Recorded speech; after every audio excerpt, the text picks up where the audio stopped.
Welcome to the Pretty Confident Podcast, where we embrace authenticity, own our worth, and build unshakable confidence. I'm your host, Sierra Renee, so let's dive in. What's up, family, and welcome back to the Pretty Confident Podcast. Did you think I forgot about that one little side effect or sound effect that I can never find? I did not. Now, if you can see here, I have us a special guest. It's my baby girl, Kalia. Hey, Kalia. Hey. She looking like, girl, what the hell is all of this setup going on? Is she really ready for a nap? But welcome back to the Pretty Confident Podcast. For all my OG listeners and returning listeners, of course, welcome back. If you are new here, welcome. And thank you for tuning in so that I can give you a little, looksy looks of what I talk about on this platform. Now, I have been gone from the platform for about a month, but you guys have not known that because your girl did her due diligence and she recorded almost 2 months in advance. Okay, you heard me, 2 months in advance, and that really saved me because I think the last episode I recorded was back in April.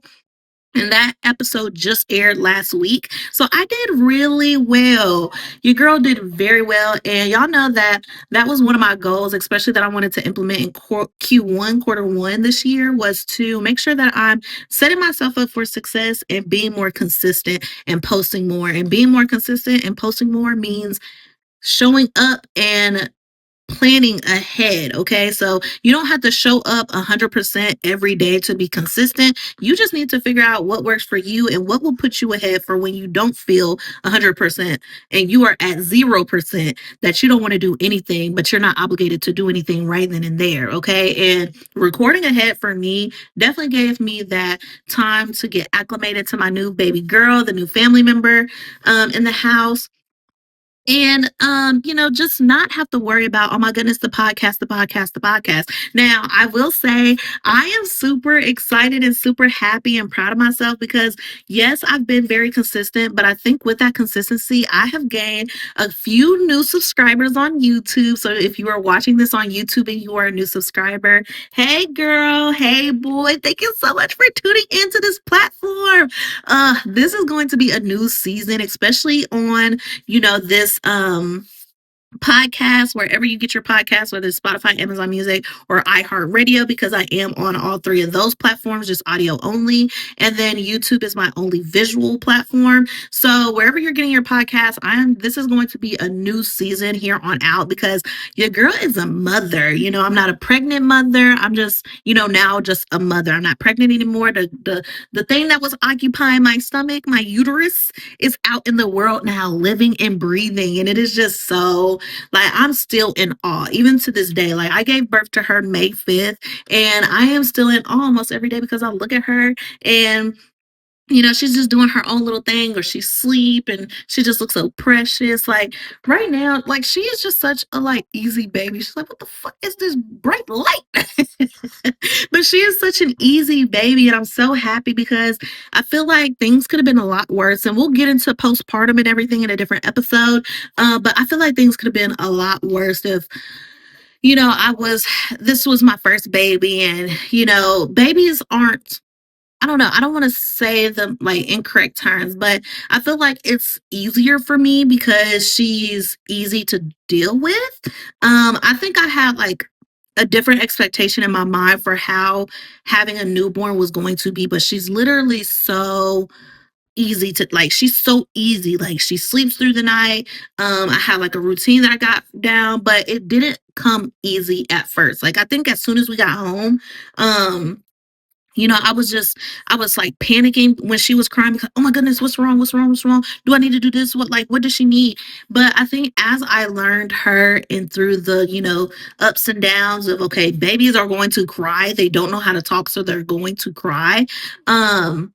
Yeah, after, that and we got acclimated in the house and everything, I understand my baby. I understand what she needs. And mommy knows what Kalia Bear needs in some moments, not all the time. I'm not, a baby mind reader or anything like that. So, yeah, but yeah, I'll talk about postpartum and those things. And, obviously, this video is going to come out before that postpartum video. I don't know if you guys will have time to ask those questions because I'm going to try to get a few episodes out today just because, I'm up here.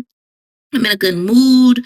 And yeah, so anyway, how are you guys doing? I forgot to ask that. Yes, how are you guys doing? You guys are probably going to ask me how I'm doing since I gave birth and my first time mom, all of the things.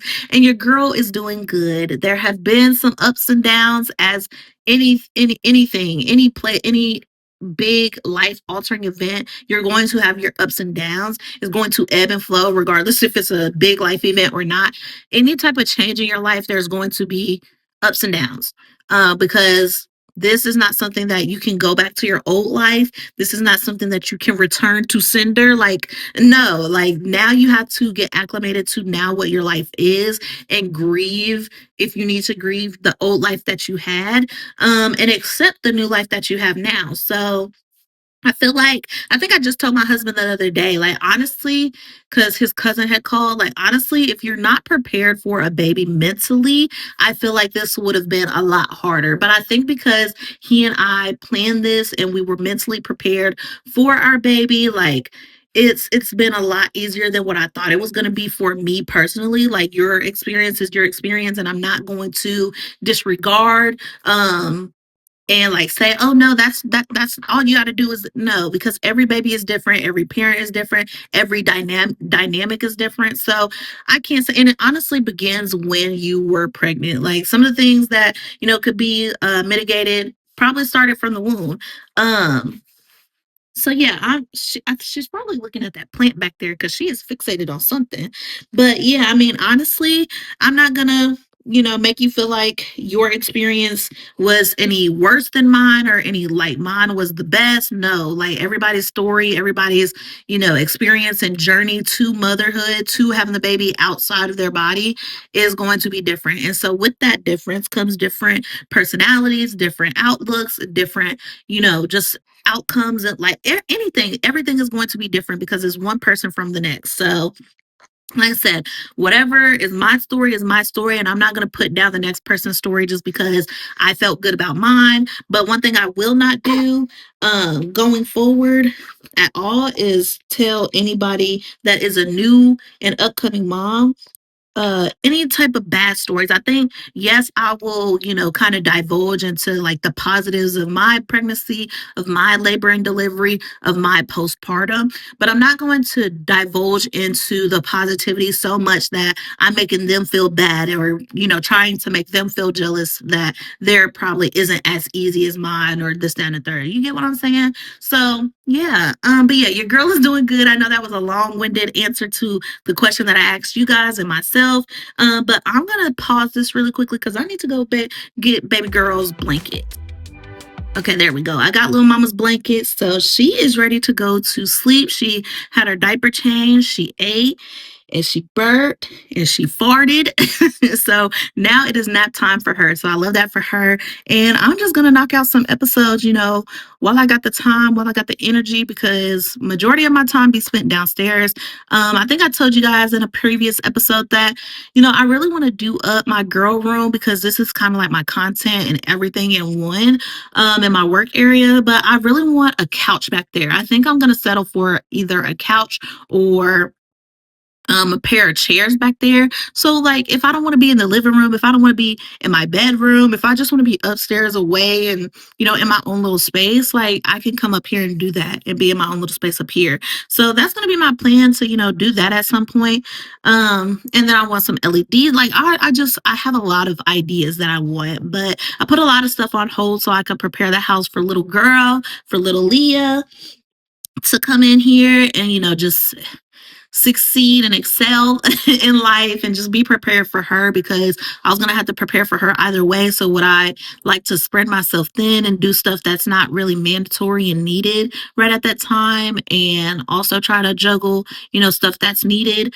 Or should I just focus on the things that's needed and not focus on the thing that's needed? I think once you know that there's something that's coming up that's really important to you, you have to look at the things that you're doing in life and kind of categorize them. Like, is it something that I need to do, or is this something that I just like doing and want to do? It's an accessory to my life at this point. Can I let this thing go in order to excel and propel myself forward to the success that I'm wanting? And sometimes, you let go of stuff and you now realize that you never needed it in the first place.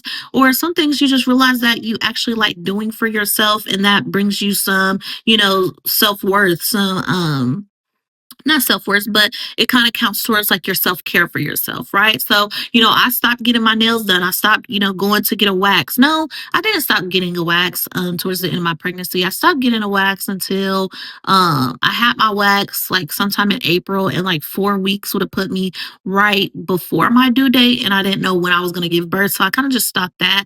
And then once it was safe for me to drive again, then I started going back to do my waxes. But my nails, okay, my nails, it's never needed. So I always stop that when I have something big going on. And my husband did have to remind me of that at some point, because I tell him like I really don't feel like myself, or this, that, and third, and I don't feel put together. I don't feel like any of those things. And so he always just reminded me and say, you stop doing these things so that you could get, help get us here. Like, you never sacrifice these things. Or you always sacrifice these things whenever you feel like there's something that you're trying to work towards. And this may, kind of cut into that. Because if I could, stop paying the money that I'm paying to go get my nails done and put it towards something that I need, I'm just closer to that goal already. So yeah. When he reminded me of that one time, I was like, oh my goodness, you really put that into perspective for me, because I genuinely forgot. So yeah, but I cannot wait to go get my nails done. I already have an appointment set for that. Oh, thank you, Lord. I already have an appointment set for that. I'm actually going with my twin, and we're also going to brunch this weekend, which I'll also talk about that in another episode. I have so many episode ideas, just being in my postpartum role and being on maternity leave at the time. So I just have so many things I want to talk to you all about, especially coming from a first time mom, and those that are also first time moms, or those that are looking into being moms and want the real on things. Because I feel like TikTok and Instagram and all these social media platforms, I feel like people give you the they try to make everything seem pretty and perfect, but everything's not pretty and perfect. It's not, sunshine and rainbows. There are some downs and there are some gloomy days. But I also think that people just try to make themselves seem perfect within those stories. And so it takes the realism out of things, and it takes the, authenticity. Is that what I'm saying? Authenticity out of things. Is that a word? Authenticity? It takes the authentic nature out of things. Okay. So I'm going to give y'all the real. I ain't got nothing to sugarcoat. I feel like people be sugarcoating so they can, get clicks, get likes. No, I'm not doing that. If you feel like you can resonate with my story, you do. If you don't, you don't. And that's perfectly fine. I don't want to be liked by everybody, because I feel like somebody liked by everybody is a friend to no one. Okay. Because at the end of the day, if you were yourself, you don't clash with everybody, and I don't clash with everybody. Like, I probably got, close to 0 friends. But yeah, so yeah, you guys. But yeah, this break has been great for me. I'm trying to get back into social media content. I think I had like 3 videos that I recorded for like short my short form content for Instagram, TikTok, and YouTube.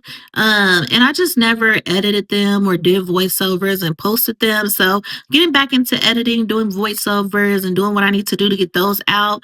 And then also, getting back into long form, my podcast content, figuring out what I want to do to start marketing myself towards, for that, getting more viewers. Like, thank you so much for the new subscribers. I think the most views that I have on one video is at like in the 50s. Like, I was scrolling through my page on YouTube, and I was like, oh my goodness, this is like So I don't know. It's just like so rewarding because yes, I'm gonna be here regardless if people was here watching or not, because this is something that I feel fulfilled to do. But at the end of the day, when people are actually listening and watching and liking and actually subscribing, like you guys don't know how much currency you all hold and your like and your subscribe. And I feel like when we as consumers understand like okay we have the power and us following people it takes your it makes those that's creating the content a little bit more appreciative. I'm not going to say everybody's more appreciative, but for me specifically I'm more appreciative when somebody likes my stuff, when somebody takes the time to view and watch from start to end my podcast, because this is something that y'all don't know me and y'all may not think any like I have any type of credentials. Like, why should I be listening to her? Why am I gonna watch her? You chose to watch me, so I'm gonna say thank you, especially if you're a new listener here. And thanks a million times and over the sun and moon back twice to my OGs and returning listeners, because not only have you taken a chance on me, but you've also stayed here through the different seasons that I've had throughout this podcast journey. We are nearing 2 years coming up in July of having this podcast. Baby girl is officially asleep. But we have, so yeah, I'm sorry if I'm doing like extra movements that y'all haven't seen me do in other episodes or not using my hands as much because they tied up with her. She has officially fallen asleep looking just like her daddy. Like I wasn't in the room helping make her. But anyway, but yeah, thank you a million times because you guys have been through the journey. And not only did you take a chance on me with the first episode that you clicked on, you continue to come back and support me. So thank you, thank you, thank you so much. I think right now I'm at 25 subscribers on YouTube, and at some point it was 0, and 25 may not seem like a lot to other people, but 25 is a lot to me because like I said, I've seen it stuck at 1 or 2 or 3 for forever. And regardless if it was 1, 2, 3, or 0, I'm still appreciative that I'm getting some type of views. But I feel more fulfilled in my purpose that I'm putting this stuff out, even if nobody was watching or listening to begin with. So, but since people are, thank you so much. You guys don't know how much it means to me. And that's what keeps me, coming back. So thank you, thank you, thank you. Or keep me motivated to come back. Let me say that because like I said, I'd be here regardless if anybody was watching or not.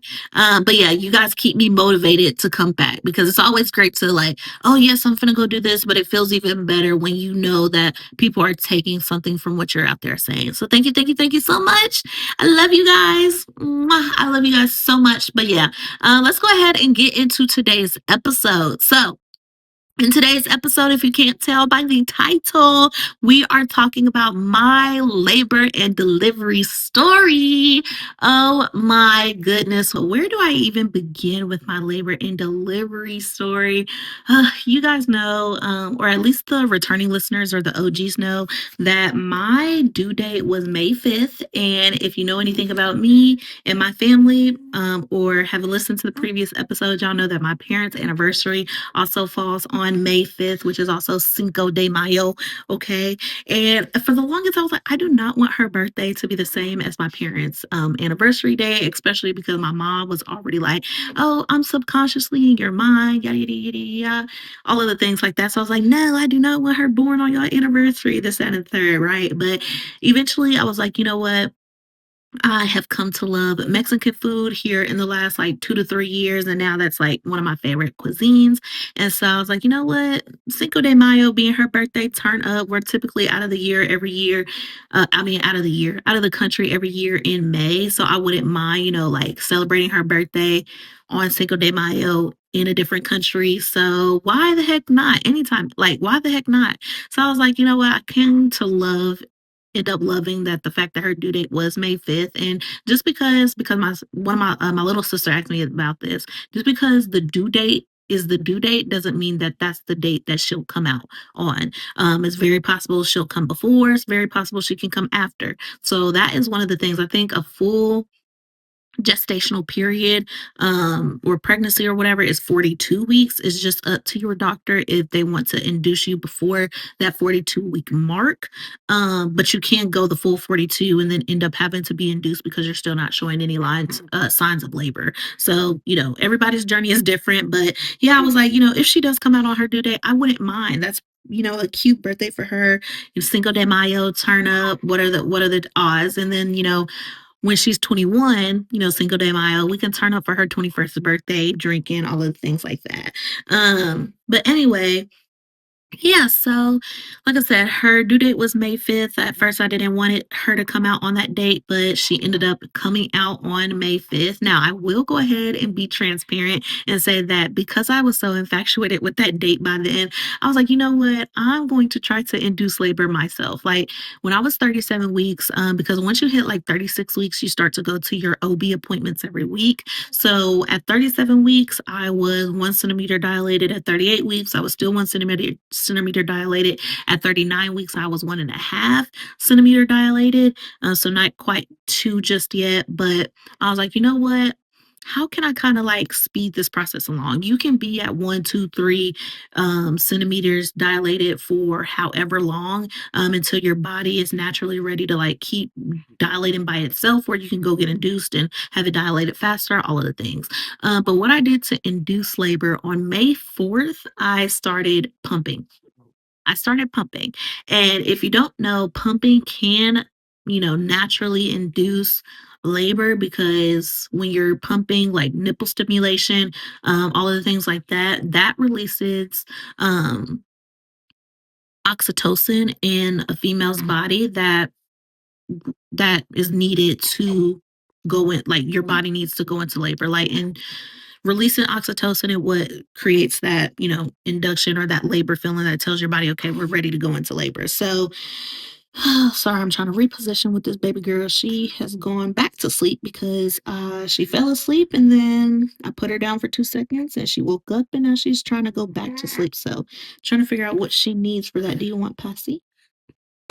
Okay, during that process, she woke up, so I had to, make a little pause. But anyway, yes. So on May 4th, I think after I got off of work, so around like 3, 4, 5 o'clock, I started pumping with an electric pump because, like I said previously, pumping releases oxytocin, which is a hormone that the body kind of uses as a signal to send your body into labor. So yeah, I did that. I didn't know if it would work. And I was like, okay, if this does work, I want it to be close enough to the night so that I can go into labor, hopefully overnight. And then May 5th would be, the day that I go into labor. I did not know if this would work. Everybody is different. If you do this and you're pregnant and you're, around that time, 37 weeks or later, like 37 weeks to 42 weeks pregnant, and you try pumping and it doesn't work, listen, what works for one person may not work for the other. I don't know. I tried it and I was like, I don't want to do a membrane sweep because my nurse practitioner was like, it may or may not work. Basically, membrane sweeps only work for real if your body is already about to go into labor. So it just speeds that process up. It doesn't induce you. So yeah, you guys. So I literally pumped May 4th that evening and I went into labor around like 10 o'clock that night. And so when people say that, honestly, like for first time moms that have never experienced birth before, you're going to have a question of what does it feel like? How am I going to know that I'm in labor? This, that, and the third. And so for me, it's literally menstrual cramps just on, steroids. So you'll feel like your cramp coming on, which I don't know how Braxton Hicks, like how they compare to Braxton Hicks, because I hear that Braxton Hicks are just let me see, are just practice contractions or for practice labor, whatever. Braxton Hicks, the contractions fade away, they go away. And they typically can go away with water, you drinking water. What else did they say? Changing position, like however you're laying or sitting, those can cause the Braxton Hicks to go away. Now, what separates that from actual labor is if the contractions get closer together in time from the start of the first one to the start of the next one, in between the contractions, everything like that. And then the other thing is if you try, drinking water, changing positions, and the contractions still don't go away, you're in active labor. So my contractions, I think, almost woke me up out of my sleep. I don't think I was fully asleep. And then I felt, a contraction come on, which just felt like a very, mild cramp. And then I also started feeling like I was going to throw up, which is also a sign of labor. So I felt those things. I think I labored at home for about an hour, but I felt like the contractions were getting closer together. They do say anywhere between 3 to 5 minutes of your contractions being apart, go to the hospital. But then my doula was like, no, anywhere between 5 and 7, because if you're 3 minutes apart in contractions, you may have that baby on the way to the hospital. So I was like, oh, we don't want to have the baby on the way to the hospital. So I thought I was timing it right. I may or may not have been, but they were close in part to me where I was like, okay, let's go to the hospital. Went to the hospital, got admitted and everything like that. And I think when they did the cervical check, I was still like 1.5 centimeters dilated, which the lady was like, if you don't dilate anymore, then and you don't want to, push any pitocin or anything like that, then we may have to, release you and have you go home, and then you can come back, once they get closer together. All of the things like that. I was throwing up on the contractions, all of the things. So I did unmedicated labor for about 8 hours, and then, finally told them, "Go ahead and give me the epidural and the Pitocin," because by the time they were still checking, I still did not progress. Like, I probably progressed to 2, and that was max, within those 8 hours. So, because I was already at the hospital, because I was in pain already, and I was throwing up, and I was already undressed and everything like that, as much as I did not want medicated birth, um, I made the decision to go ahead and get the medicated birth. Now, the reason that I told them go ahead was because I'm already here. And I did tell them to do the epidural before the Pitocin because apparently there was a line. There was a wait for the epidural, and I didn't want to get the Pitocin because the Pitocin accelerates your dilation, which in turn makes your contractions closer together. And so, because I knew that that would hurt and um, I don't wanna say be worse than what I was already experiencing. I feel like a lot of people are informed about Pitocin, because Pitocin is a man-made drug form of oxytocin.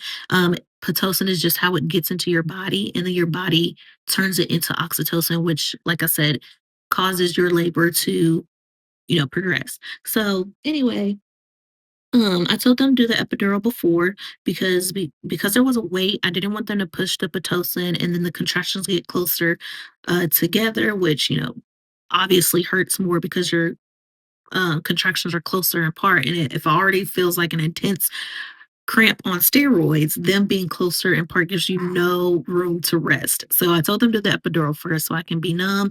And let me go ahead and put a disclosure out there. If you get an epidural, it is not 100% that you will feel like that you will be numb. Sometimes your body may not take the epidural and you will still feel everything waist and below. Okay. So I'm glad that my body worked with me and not against me because that stuff hurt.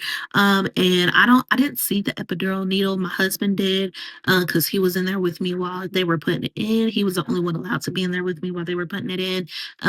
It did sting because obviously it's a needle going in your back. Like, who wants a needle in the back? Who even thinks about the pressure and the pain or the feeling that a needle in your back? Like, who even thinks about stuff like that if you haven't already been through it, right? So, yes, it did sting. It wasn't unbearable just because I was like, these contractions are hurting worse than what's going on in my back. So that's what I kind of just focused on was the contractions, which sounds weird at that point, but I focused on the contraction to keep my mind away from the pain in my back, from the needle and him doing whatever he needed to do, because it's a very small space. If you go to any free classes that the hospital may offer, then you'll learn that there's a small area in your back that they have to put that, catheter in. Is it a catheter? No, I don't think it is. I don't know, but they have to put that in. Oh yeah, they did put a catheter in as well, so that I was peeing in a bag. I forgot about that one little look. I was gone after whatever. I was asleep. I was turning. I was flipping. I was flopping. All of the things. But anyway, yeah. So the epidural didn't hurt as bad as the contractions did, but as soon as the epidural was in, the bottom half of me was numb, and so then I was finally able to sleep comfortably. And they did have me sleeping on my sides, not directly on my back, obviously, because there's that thing coming out my back. And it does stay in. They did have to administer it a second time because I was in labor for 18 hours. The first 8, like I said, I did unmedicated. The other 10 was just me waiting, like them increasing the dosage of pitocin to get my contractions closer together to make sure I'm dilating. So it took me 10 more hours to dilate to the full 10 centimeters. And if you don't know the difference between dilation and effacement, you will hear both. If you are a first time mom or, somebody that has never given birth before and you're listening to this, effacement is how soft your cervix is. And then dilation is how big your cervix gets in order to, have the baby's head and everything else come through. So it has to be 10 before you're able to push. So yeah, everything was great with her. I don't feel like I had any other complications. They did put the catheter in so that I didn't have to keep on getting up to pee. They had throw up bags for me. I think I was throwing up so much that I think I threw up all of their bags. I think they had to run and get more. And then what else? Oh, I did catch a fever during labor, so they did have to push antibiotics, which if they push antibiotics, be prepared to stay another 24 hours. So your stay can be 24 to 48 hours or even longer than that, depending on what complications that you or the baby may have during the delivery or labor itself. So since I caught a fever, they push antibiotics. I think little, oh, are you up? Are you up? Somebody's awake. Do you want your pinky? Look at y'all. Y'all hearing me be a mom. I think she's about to poop on me, y'all. These are the faces she makes and the sounds she makes. Oh my goodness. And she is trying to push against me so that she can relieve herself. She may just have to fart again. I don't know. But anyway, since I had a fever and they had to push antibiotics, they did keep me for a little bit longer than 48 hours because they wanted to monitor her. And then they did have to put me on some type of medication. Um, Afterwards. But other than that, everything was great. I pushed her out in 3 contractions. They were like, "Oh, this is a record." They had to like tell me to stop pushing. They instructed me to push. I wasn't pushing by myself now, just because I wanted to. They instructed me to push because obviously, as you can imagine, if you're numb down there and you don't feel your contractions, how do you know when to push? So I did directed pushing. So they told me when I was having a contraction, when to push, how long to push, and then when to stop. So they did tell me to stop pushing because they needed to wait on the doctor to come and get everything in place for herself. Um, and then let me see. Oh, my husband got to catch her. So we also had to wait for the doctor to get dressed and get in all her gear and sanitize and, sterilize and everything. And then he had to get everything on for him. So yeah, everything was just amazing.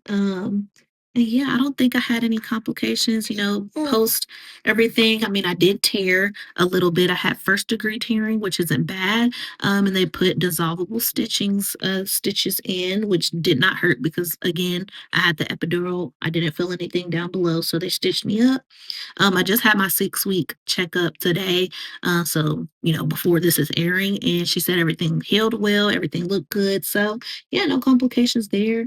I will say, with getting the epidural and not being able to be in different positions, I know I wanted to be on hands and knees, giving birth and everything like that. But once you get in once you get that epidural, it really decreases the amount of different positions you can be in. So let me see, I did give birth on my back, and everything like that. And y'all know I was very strict with some of the rules that I had for my birth plan and everything like that, like visiting, who could visit, who could be in the room with me. I was wavering, I was teetering on the edge of who I wanted even in the room, like if I wanted my mom and my sister in there, if I didn't. Um, but I ended up wanting them in there, so they were in there. I did allow, more people than I had on my birth plan to come visit me in the hospital. And you guys, that's one of the biggest things.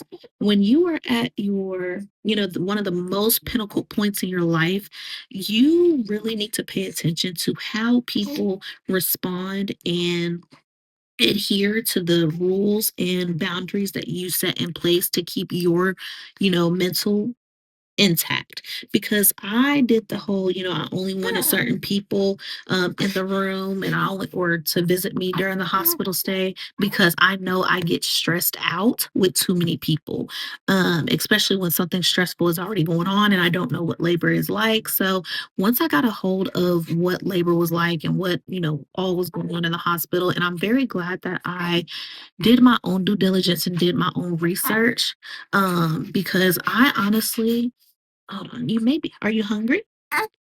Because I knew all of the terms that were being used. I knew what all was going on. And so I feel like if I didn't know the terms and what was going on and things like that, it could have been a lot worse for me. Because had I not known what Pitocin is, had I not known what Pitocin does, had I not known what the epidural was and my, the core, like, I feel like it could have been a lot stressful, a lot more stressful, and then I may or may not have made the best decision for me based on the information that I have myself pre-knowledge. Because you can ask them, what is this for? What are the benefits? What are the risks? If I do this, or what if I don't do this? And so you definitely want to be informed, in the moment. But I feel like I'm the type of person, I like to be informed before something goes on, so that I have the information that I need to have to make the decisions that I need to make when I'm out of it. Because I was out of it clearly. So I'm glad that I did my research, and I'm glad I had people in the room that was on my side and knew what I wanted as well, and that I trusted to explain stuff to me, so I didn't feel like I was being forced into doing something that I didn't want to do or that I didn't have full knowledge of. Um, because at the end of the day, the nurse's job, is to make sure you're comfortable in doing what you want and not to make their job easy. And I didn't have anybody that was, doing anything, or trying to encourage anything that they wanted to make their job easy, this, that, and the third. So I'm very grateful for the team and the staff that was on duty then and that was taking care of me, because everything was great. I have no complaints. And as many people as I heard like give complaints, like literally my husband and I went out to brunch the Sunday prior, and our waitress was literally giving me bad stories, like, please keep them to yourself. I am a first time mom. I've never given birth before, and I just told you that I'm having um my baby at the same hospital that you found out that I'm having, my baby at, and so you start to tell me how you almost died at the house. I do not want to hear that. Being somebody that's about to go to that same hospital, I do not want to hear that. When I say lead, like, keep your experience to yourself, if it is like daunting and scary, keep your experience to yourself. These first time moms do not want to hear about how you almost died giving birth to your baby, um at the hospital that they are, scheduled to give birth at, or expected to give birth at. Like, it's just unnecessary, and it puts unnecessary stress on the mom. Now, I am somebody that I can, disassociate myself with people and their experiences. Like, I'll listen, if you need a listening ear, because it sounded like she needed somebody to just hear her story. But I'm like, oh, it's great that you're, here. No, sorry to hear that. That was your experience, but that was nothing close to my experience. So I am somebody, I'm not going to scare somebody that is, a first time mom about anything, because you never know what that can do to their mental. You don't know if I would have took that information and, darn near had anxiety over giving birth, which could have also led to, different types of complications during birth. Had you given me that information and I was somebody that other than myself with a mental fortitude, with a different mental fortitude than I have now. So yeah, you guys, if you have nothing good to say, if you have nothing positive to say, just tell them, I'm praying for you, or I'm wishing the best for you. I'm hoping the best for you. I hope you, everything goes well, and we'll keep it pushing. There is no need to put your negative experience off onto the next person. That does nothing for them. But yeah, like I said, I can compartmentalize. That was your, experience that may not be mine. I'm not, oblivious to, whatever happens to you is not going to happen to me. It very well can. Um, but I'm not going to, let that influence me and my decision and my mental going in. I was perfectly fine. My head was clear. I knew exactly what I wanted and, what I was going to say in certain situations had they came up. So yeah. But the only thing with the epidural, I will say that was the downside for me, was an immense swelling in my feet. from from the day, I don't know, maybe from the night I gave birth or maybe the morning after I gave birth up until like a week afterwards. So terrible, swelling through the roof. So that's the only thing that I would say that was, negative. Um, but other than that, I mean, they gave me, you know, pills and all types of medicines while I was there, still gave me vitamins and things like that. So nothing was out of the out of the ordinary that they did not prepare me for. Um, so I was all good on that part. But yeah, other than that, I really don't know. If you guys have any questions about anything, you guys can definitely drop them in the comments or find your way to my inbox. I do not mind answering any questions that you all may have. Like I said, there was some changes that I made and some of the rules that I had prior to my birth and like visitation. But honestly, that just makes me appreciate my family even more because nobody was, like if they were upset, they didn't express it to me, which I felt like was very important for them to do on their part because had they expressed any frustrations with my boundaries, like that would have, kind of settled their place in their relationship with me right then and there because my boundaries are made for me and to keep me sane and safe. And because I know I was overly cautious with my boundaries before going into birth, I was able to change those boundaries based on how I felt when the time came. So, I allowed more people during my labor to come and see me. I allowed more people during my hospital stay to come and see me. So, things were good. I wouldn't say that anything was bad or that anything went wrong. I would say that I had a great pregnancy. I'd say that I had a great labor and delivery. And although postpartum hasn't been perfect, which I don't know who it would be perfect for, we've been making it through and it's been like 6 weeks since, and I feel like we're in a great space. So yeah, you guys, I'm gonna go ahead and get out of you all's hair, find her another passy or figure out if she's still hungry. We're just finding her sleep. And then hopefully I can make some more episodes today. Next week's episode, I can go ahead and say that it is going to be closing out Q2 goals, looking at what did and didn't work, and then figuring out, what I want to accomplish in Q3 and what our plans are going to be. Isn't that right, Leah Bear? Yeah. You still grunting. Do you need to burp? Do you need to burp, mommy? You can just like her daddy. But yeah, and then we'll see what we want to accomplish in Q3 and make plans to accomplish those goals. So I will see you all in the next video. Thank you so much for going along on this journey with me. And from the start of pregnancy, before pregnancy, during pregnancy, and now after pregnancy, is just so incredible to be able to say I was consistent through this whole time. And yeah, I'm so glad to be able to take you all on this journey with me. Again, if you have any questions, comments, definitely leave them in the comments section and I will address them in another video. But I love you all and I will see you next week. Peace. Thank you for tuning in to the Pretty Confident Podcast. Remember, confidence isn't about perfection, it's about embracing who you truly are. So until next time, stay bold, stay authentic, and stay pretty confident. Peace out.